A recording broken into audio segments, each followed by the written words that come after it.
Olá família Planet W, tô de volta e hoje eu tô aqui com a doutora Flávia Bettini e eu eu vim aqui visitar a Flávia porque a gente veio falar daquele momento mais especial para a mulher, quando a mulher tá gravidinha, né, no período gestacional, mas também se preocupa com queda capilar, como é que tá os cabelos, vou perder os cabelos durante a gravidez ou após a gravidez. Recentemente parece que eu vi na internet falando em queda capilar durante a gestação e foi uma curiosidade minha e por isso eu trouxe a doutora aqui. Doutora, as mulheres perdem cabelo na gestação, após a gestação, quais são os cuidados?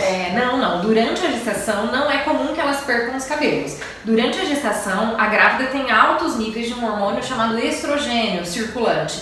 Esse hormônio, ele prolonga a fase anágena, que é a fase de crescimento dos cabelos. Então, durante a gravidez, geralmente o cabelo da grávida é bonito, brilhoso, sedoso, cresce bastante, né? E as queixas de queda de cabelo nesse período são bem raras. É mais comum que os cabelos caiam 3, 4 meses após o parto, porque existe uma queda brusca dos hormônios, né, uma mudança drástica dos níveis hormonais, o estrogênio cai e aí aumentam os níveis de progesterona, que é um dos hormônios derivados dos hormônios masculinos. E aí isso faz com que o cabelo caia mais. Peraí, doutora, vamos organizar assim. Olha só, vivendo e aprendendo. Eu sempre achei que a progesterona é um hormônio feminino. Não, é um hormônio produzido no organismo da mulher, mas ele é derivado da testosterona. Ah, entendi. Tá? Então assim, a queda capilar acontece pela queda do hormônio estrogênio. Estrogênio. Então, quando o estrogênio está em altos níveis, geralmente o cabelo não cai, que é o hormônio essencialmente feminino. Essa queda de cabelo, Wesley, pós-parto, tem um nome, se chama eflúvio telógeno. Eflúvio telógeno é um tipo de queda de cabelo que pode ser ocasionado por diversas causas. Uma delas é o pós-parto, por causa desse desnível hormonal. O eflúvio, já que a gente está falando do eflúvio telógeno aqui, que é bem polêmico entre as mulheres, existe um tratamento adequado? É uma queda passageira? Existe como tratar isso? Sim, o eflúvio telógeno é uma das principais causas de queda de cabelo e ela tem assim, inúmeras coisas que podem causar esse eflúvio, como por exemplo, períodos de febre, infecções, cirurgias, pós-parto, dietas restritivas, quem está fazendo regime, estresse, depressão. Estresse é uma das causas de eflúvio telógeno. Então assim, a característica principal do eflúvio telógeno é o aumento da fase telógena, que é a fase de queda do nosso cabelo. Diminui a fase anágena, que é a fase de crescimento, e aumenta a fase de queda. Então, o número de fios que caem normalmente por dia é em torno de 100 até 120 fios por dia. Quando a pessoa tem um eflúvio telógeno, a queda aumenta para 200, 300 fios por dia. Entendi. Eflúvio, eu sei que a gente está falando aqui para o público feminino, para as gravidinhas, mas o eflúvio ele acontece nos homens também? Também, independente do sexo, homens, mulheres. Só que é importante a gente ressaltar que 30% dos casos de eflúvio telógeno não se descobre a causa, porque são inúmeras causas, até estresse, né, é uma das causas do eflúvio. Ele acontece, eu já vi assim, mulheres, assim, eu pesquisando na internet, eu já vi que é da feminina, ele cai tufo de cabelo, eu já vi mulher com buraco aqui, isso é do eflúvio? Tipo uma clareira, né? Isso. Não, isso é um outro tipo de queda de cabelo que se chama alopecia areata. A alopecia areata é uma queda de cabelo que ocorre geralmente desencadeado por distúrbios emocionais. Então a pessoa tem que ter herança genética para desenvolver o problema e aí um episódio qualquer que aconteça na vida da pessoa, separação dos pais, violência doméstica ou estresse, perder o emprego, de repente ela começa a desenvolver essa clareira que ocorre não só no couro cabeludo, pode ocorrer na barba, tem muitos homens dos homens na barba eu já vi. Isso, e pode ocorrer em outras áreas pilosas do corpo, região genital, braço, isso perna. Você consegue reverter e voltar? Sim, nós conseguimos reverter, existe tratamento para alopecia areata, que é essa causada por distúrbios emocionais, porém não existe uma cura. Significa o quê? Que o paciente que tem alopecia areata, ele pode ter várias crises ao longo da vida, mas isso não é uma regra. Ele pode ter uma crise, tratar e resolver o problema e não ter outra crise, e pode ter uma crise por ano ou a cada 6 meses, isso é imprevisível. E se, vamos supor que a pessoa, eu sei que eu convivi com uma pessoa no trabalho que tinha essa falha na barba, que ele tipo, não tratava, porque ele falava, eu raspo, né, e não deu tanta importância. Se a pessoa, por exemplo, tem uma falha dessa capilar, aproveitei com o assunto, já vi que o assunto aqui expandiu para vários tipos de calvície, que é super interessante. Acho que todo mundo, todo o meu público aqui se interessa pelo assunto de queda capilar. Então vamos expandir para a areata.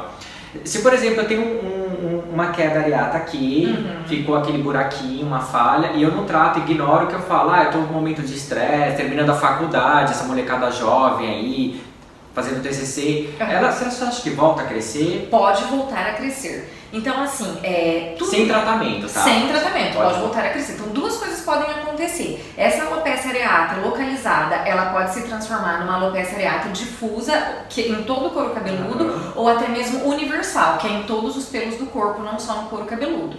Sobrancelha, tudo, né? Genital, pernas. Então, ela pode progredir, mas ela também pode repilar espontaneamente. Então, às vezes, o paciente passou por aquele período de estresse, não está mais nesse período e espontaneamente os pelos voltam a nascer. E uma curiosidade, Wesley, sobre a alopecia areata é que, na maioria das vezes, quando os pelos começam a nascer nessas áreas de clareira, independente de começarem a nascer porque está fazendo um tratamento ou começarem a nascer espontaneamente, geralmente eles nascem brancos, independente da idade do paciente. Eles nascem brancos, nasce uma penugem branca e aos poucos, conforme o pelo vai crescendo, ele vai pegando a cor original do pelo do paciente. Nossa, então só abrangendo aqui, a gente tem eflúvio, tem areata e androgenética. São mais ou menos os 3 tipos de calvície mais famosos, conhecidas. A areata é mais rara.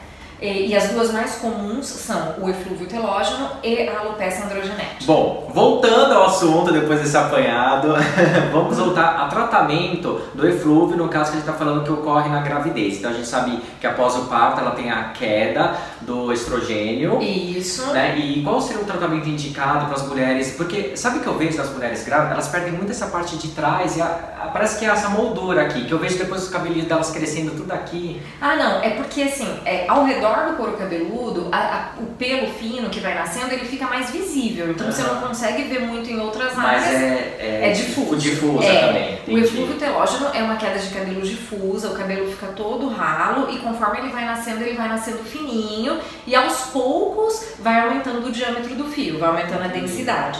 Existem várias opções de tratamento, como por exemplo o uso de polivitamínicos, o uso de minerais, que são oligoelementos, via oral. Pode ser aplicado as loções com minoxidil, 17-alfa-estradiol, até mesmo loções naturais, com substâncias naturais, se a mulher estiver amamentando. Deixa eu perguntar, em relação ao minoxidil para o eflúvio, né, quando ela recuperar, ela continua ou ela para o uso do minoxidil? Porque o minoxidil a gente usa para androgenética, então é para toda a vida. É androgenética e eflúvio telógeno também. Mas aí continua ou para? Não, aí o tempo vai ser determinado pelo médico que prescrever o medicamento, tá? Então assim, por exemplo, o minoxidil, o tempo mínimo de uso é 4 meses, senão você não vê o resultado. É importante os pacientes saberem que o ideal é aplicar o minoxidil no couro cabeludo seco. Muitos pacientes perguntam, eu posso aplicar a loção de minoxidil logo depois do banho, com o cabelo molhado? Não. O ideal é que seja aplicado no couro cabeludo seco, é que seja aplicado difusamente em toda a área que está rala, se for na alopecia androgenética, na área que está rala, se for no eflúvio telógeno, em todo o couro cabeludo.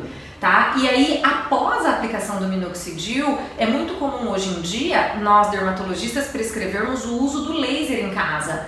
Por exemplo, aqueles bonés de LED, como o Capelux e outras marcas que existem hoje em dia. Eu uso muito, estou fã do LED, estou usando bastante o Capelux em casa e eu passei a usar 2 vezes ao dia e eu senti uma melhora significativa, assim. Comparado ao uso... O diário. Então, assim, eu sempre estou falando pra galera usar 2 vezes ao dia que você vê o melhor resultado. Lembrando também para as mulheres grávidas que nem todas podem usar o minoxidil, porque algumas já têm pressão alta, né, doutora? Então, seria opções, assim, de repente... fazer... Eu sei que o LED ele é 100% recomendável, né? Só um pouquinho mais. Durante a gravidez é contraindicado o uso do minoxidil. Tá? Nós prescrevemos... Para qualquer caso. Para qualquer caso. Durante a gravidez, assim, os tratamentos são bem restritos. Como a grávida não tem muita queda de cabelo, então é muito difícil uma grávida nos procurar para tratar esse problema, é muito raro. Normalmente, os próprios ginecologistas e obstetras já prescrevem polivitamínicos via oral para repor as vitaminas do organismo de forma geral, para dar nutrientes para o bebê. Então, difícil elas terem queda nesse período. Após o parto, o eflúvio telógeno ocorre por um período de até 1 ano e meio após o parto. Então, muitas pessoas que tiveram filho nos procuram, às vezes, 1 ano após o parto. Mas essa queda ainda é do parto? Sim, ainda é do parto. Nos trabalhos mais antigos, Se dizia que até 1 ano após o parto era normal. Hoje em dia isso mudou. Até 1 ano e meio é considerado consequência da gestação. Então a mulher que está desesperada aí pode ficar tranquila que tem um tratamento, é só um período que pode Sim. voltar. Qual que é um tratamento que a mulher usa que o homem não pode usar? Via oral são os diuréticos, que são os antiandrógenos, né? Espironolactona. Para calvície. Para calvície, via oral. Um dos medicamentos mais prescritos para tratamento de queda de cabelo em mulher é um antiandrógeno chamado espironolactona, que é um diurético, também usado na cardiologia para tratamento de pressão alta, e nas mulheres ele tem uma ação bloqueando os receptores de testosterona na pele. É como se fosse a finasterida para o homem, e esse seria o... mais leve, mais fraco, é como se fosse uma finasterida mais fraca, só para mulheres. Só pra mulher. É proibido o uso para homens justamente por ter uma ação antiandrógena, anti-hormônio masculino. E nós usamos na dermatologia este diurético, este antiandrógeno, para tratamento tanto da queda de cabelo feminina quanto da acne da mulher adulta, que é uma acne por um estímulo hormonal. E então não tem uma loção que mulher pode usar e homem não? Porque eu estou tentando lembrar agora alguma loção tópica para mulher usar e que homem não pode usar. Não tem. Não. O minoxidil. Agora a finasterida via oral só é indicada para homens e para mulheres pós-menopausa. É proibido que seja prescrito para mulheres em idade fértil, a não ser que seja a única opção de tratamento e que ela tenha um método contraceptivo bem eficaz, para que ela não engravide, porque nenhuma mulher pode engravidar tomando finasterida. Bom, é o que eu sempre falo, não tem jeito, é bom procurar a gente bate um papo só para mostrar os caminhos, mas a consulta tem que ser presencial, tem que fazer os exames, avaliação de exames. Sim, até para investigar qual é o tipo de queda de cabelo. A gente consegue, só falando de tipo de queda de cabelo, a gente sabe que a androgenética feminina ela começa a abrir aqui, né? Sim. A eflúvio ela é difusa. E a areata, elas são clareiras, né? São falando a grosso modo, ficam buraquinhos mesmo, caem tufos, assim, parece que caem tufos do cabelo. Então não tem jeito, tem que procurar para analisar o seu caso. Receita de bolo de internet não dá, porque eu já fui prejudicado pelo uso da finasterida, porque no meu caso não era indicado e eu fiz uso. Então sempre procurar um profissional. A doutora aqui, nós estamos em São Paulo, aqui na Alameda Jaú, né, doutora? Depois eu vou deixar os contatos aqui, pode deixar seu Instagram depois? Claro. Depois eu vou passar o Instagram da doutora. Vamos encerrando por aqui, espero que tenham gostado. Eu tô aqui, vou continuar aqui com a doutora, vou fazer mais alguns vídeos com ela e depois vocês acompanham aí no canal, certo, doutora? Certo. Então posso abusar mais um pouquinho? Claro. Então, tchau, fui!